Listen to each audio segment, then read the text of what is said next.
So, good morning, good afternoon, everybody. Yes, indeed, I'd like to talk a little bit about the venue ID together with Raymond. Let me actually start by saying who I am and why am I here, because DDEX is an organization that not everybody here may be familiar with. DDEX, the Digital Data Exchange, is a standard-setting organization, and we operate in primarily the music space. We've got around 130 members from the entire music value chain. In that respect, we are somewhat similar to EIDR.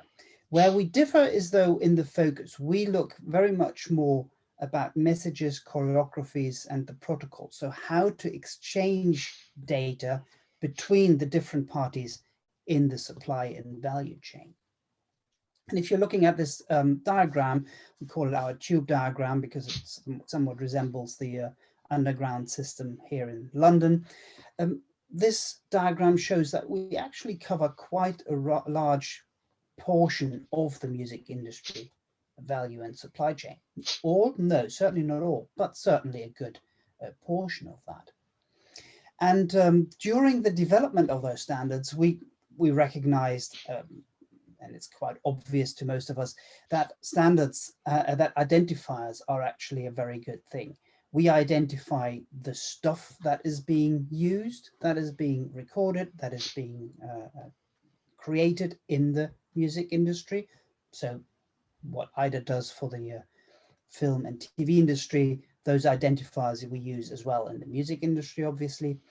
We recognized fairly early on that we need to identify parties. We need to uniquely identify composers. We need to uniquely identify recording artists, the people in front of the microphone, the people behind the microphone, and we need to identify venues. And that is where DDEX and EIDR came together so that we can actually look at it from a cross-media perspective, because we realized quite quickly that we actually have the same issue. So what are we talking about? Identification of venues sounds grand.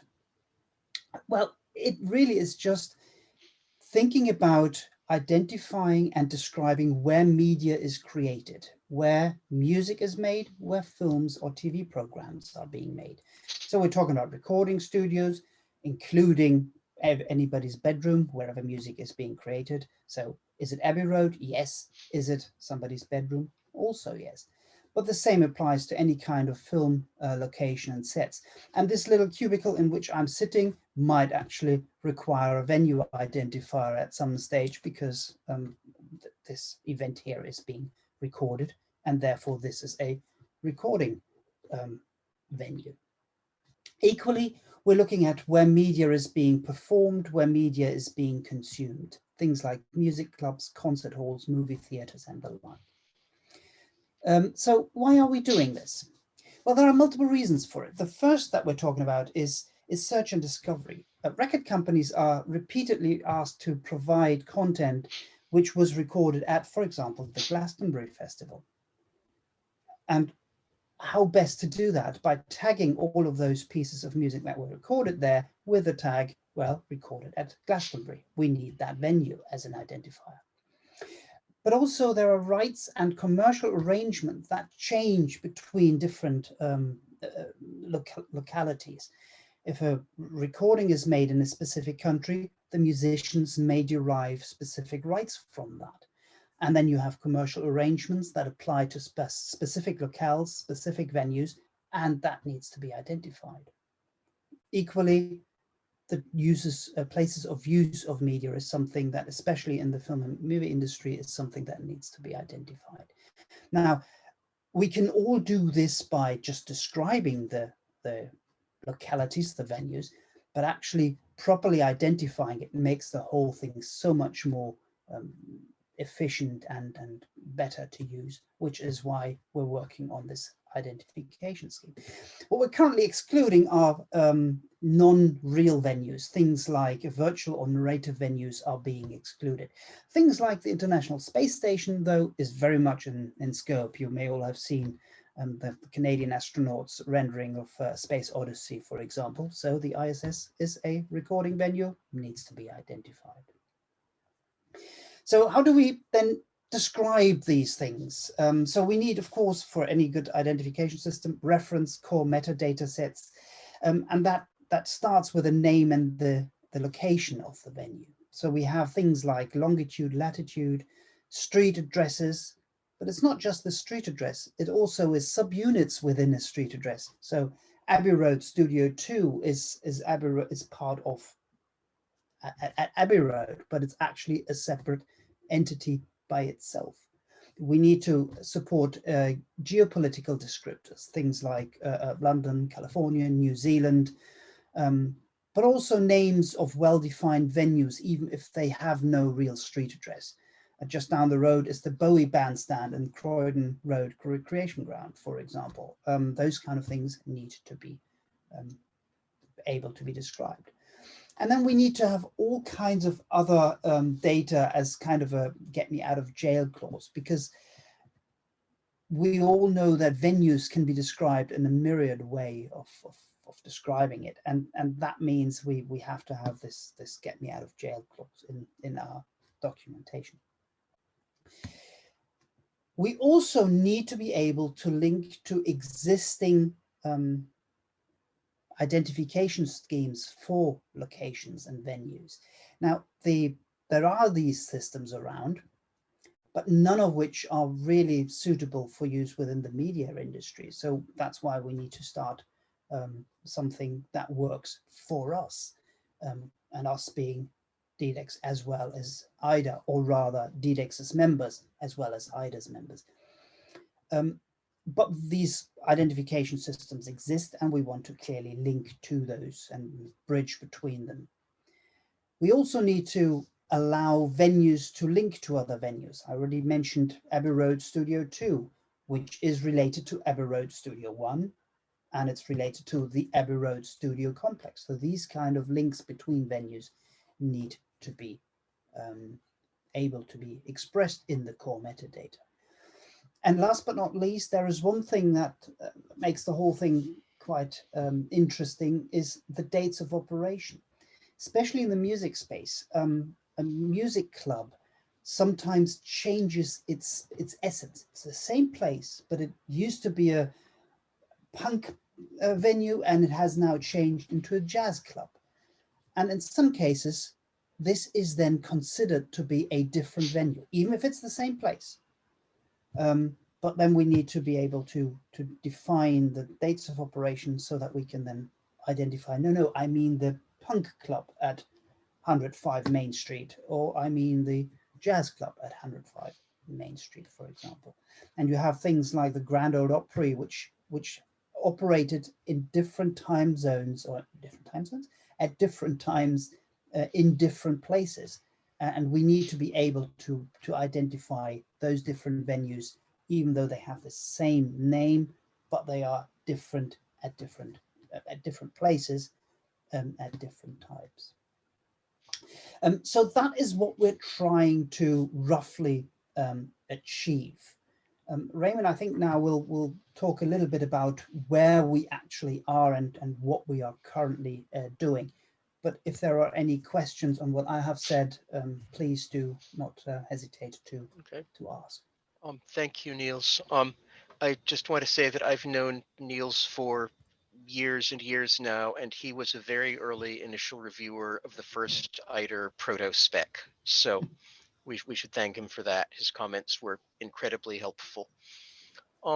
So the status quo is going to remind a lot of you about what the audiovisual space was like before EIDR. There's no interoperable venue ID and no interoperable metadata.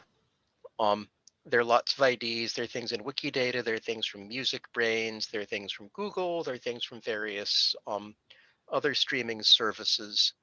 But there's nothing interoperable at the ID level or the metadata level. So we've started collecting initial requirements, mostly around metadata and other things, like the ID must be resolvable by anyone, the same way EIDR IDs are. And we've done some technical scoping on that and are working on getting something available for a wider audience to take a look at and comment on. So we'll be ready for a broader review later in 2021. And there are two parts of that. One of them is actually having people look at it and say, yes, this would work for me. I can use that venue ID so my customers can find anything that was filmed on the Columbia backlot, or they can find anything that was filmed in this particular pine wood outside of Atlanta, or what have you. And the second important part is sample data. One of the things that we learned with EIDR is you need sample data to make sure your model is adequate, to make sure your deduplication works, and that sort of thing. So we can look forward to that later this year. Next slide, please. So it feels like EIDR if you step back. I'm going to say it's just a registry, not meaning anything about registries are easy. We know they're not. But EIDR has a lot of experience building and running registries. We have them for video services, we have them for actual content, and they're different. They have different data models, different deduplication requirements. And the venue ID is another thing like that. It's got a different data model, deduplication will be different, but at its core, it's a very EIDR-like thing, which is a resolvable identifier with minimum standard metadata and lots of links to other identifiers that represent the same thing. So it's actually a pretty good fit for the EIDR way of thought. And there are projects outside of distribution ahead and earlier in the production chain that need things like location identifiers for sound stages and fields in Kansas and mountaintops where they film things, and so on and so on. So it's a natural extension to the kinds of services EIDR provides now. Next slide. There's not that much more. Oh, so questions on any of this from anyone? Comments? Would you find value in it for your particular application? That kind of thing. Taking a look now, Raymond, to see if we have any from the crowd. Thanks, Danny.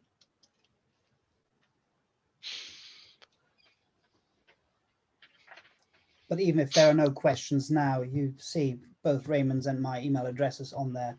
Feel free to drop us a line, and we'll try to make you happy afterwards. Yeah, we're happy to talk to anyone about this.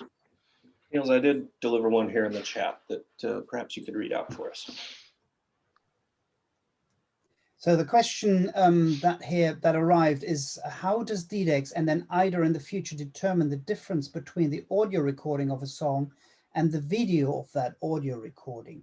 I don't think we do any of that. All that we are trying to do is to enable people who want to describe where the audio was happening and where the video was being recorded, where they have been recorded. So there will be some kind of a structure that the DDEX messages, for example, will contain, where you can say, hey, this sound recording was created in this place or in these places, because typically it's not just one place. Yeah. At a slightly different level, which is another way, I'm not sure if this is what the question means. DDEX uses the ISRC identifier to identify sound recordings, and EIDR is used to identify audio-visual recordings. There is a way in EIDR with the relationships for an alternate ID to include the ISRC in the EIDR record with, I forget the exact relation type, but I think it's something like is sound recording for or contains sound recording, something like that. So the identifiers identify different things. for the work itself. It just so happens that for venues, we can identify the same thing because it is the same stage, it is the same field, it is the same bandstand.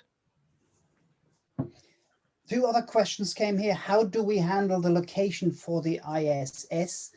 I think the fair answer is, Raymond, correct me, we don't know yet because we haven't yet defined the minimum or the reference metadata set. I think the ISS is one of those cases where, at least initially, it will be just a description, because you can't give a geospatial data because it whizzes above all the time.